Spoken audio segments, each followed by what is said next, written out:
Hi guys, 5 வருட விடுமுறையில் வெளிநாடு செல்லும் அரச ஊழியருக்கு அனுர அரசு எடுத்துள்ள உடனடி நடவடிக்கை பற்றிய தகவல்களை இப்போது பார்க்கலாம். சுகாதார மற்றும் வெகுஜன ஊடக அமைச்சகத்தில் வெற்றிடமாக உள்ள அனைத்து பதவிகளுக்கும் புதிய அதிகாரிகளை ஆட்சேர்ப்பு செய்வது கட்டாயப்படுத்தப்பட்டுள்ளதால் வெளிநாட்டு விடுமுறையை அங்கீகரிப்பது மறு அறிவிப்பு வரும் வரை தற்காலிகமாக நிறுத்தி வைக்கப்பட்டுள்ளதாக அமைச்சின் செயலாளர் மருத்துவர் அனில் ஜாசிங்க ஒரு சுற்றறிக்கையில் வெளியிட்டுள்ளார்.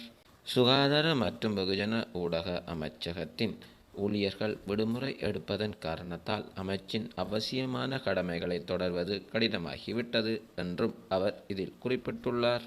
முன்னைய பொருளாதார நெருக்கடியின் போது அரச ஊழியர்களுக்கு 5 வருட விடுப்பு எடுத்து வெளிநாட்டு வேலைகளுக்கு ஈடுபட வாய்ப்பு வழங்கப்பட்டது.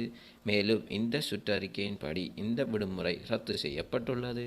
5 வருட விடுப்பு எடுத்து வெளிநாட்டில் பணிபுரிவோர்களுக்கு விடுமுறை காலத்தை நீடிக்க வேண்டாம் என்று சுகாதார அமைச்சரகம் முடிவெடுத்துள்ளது. அரசாங்க தகவல் திணைக்களத்தில் நேற்று அதாவது 19ஆம் தேதி நடைபெற்ற அமைச்சரவை முடிவுகளை அறிவிக்கும் செய்தியாளர் சந்திப்பில் ஊடகவியலாளர் இது குறித்து வினவிய போது சுகாதார மற்றும் வெகுஜன ஊடகங்களுக்கான அமைச்சரவை பேச்சாளர் சுகாதார மற்றும் வெகுஜன ஊடக அமைச்சருமான மருத்துவர் நலிந்த ஜெயதிச 5 வருட விடுமுறைக்கு பிறகு வெளிநாட்டுக்கு சென்ற சுகாதாரத்துறை ஊழியர்கள் திரும்ப அழைப்பதில் சுகாதார அமைச்சகம் கவனம் செலுத்தி உள்ளதாகவும் சமீபத்திய பொருளாதார சிக்கல்கள் மற்றும் அரசியல் ஸ்திரத்தன்மை காரணமாக அவர்கள் நாடு திரும்புவது தடுக்கப்பட்டுள்ளதாகவும் கூறினார். நாட்டிற்கு வரும் அத்தகைய பணியாளர்களின் எண்ணிக்கை படிப்படியாக அதிகரித்து வருவதாகவும் அவர்களின் வேலைவாய்ப்பு வசதிகள் குறித்து மறுபரிசீலனை செய்யப்பட்டு வருவதாகவும் அவர் தெரிவித்தார். இதேவேளை சுகாதார ஊழியர்கள் வெளிநாடு செல்வதற்கான தடை ஒரு தன்னிச்சையான மற்றும் குறுகிய பார்வை கொண்ட முடிவு என அகில இலங்கை செவிலியர் சங்கம் குற்றஞ்சாட்டுகிறது.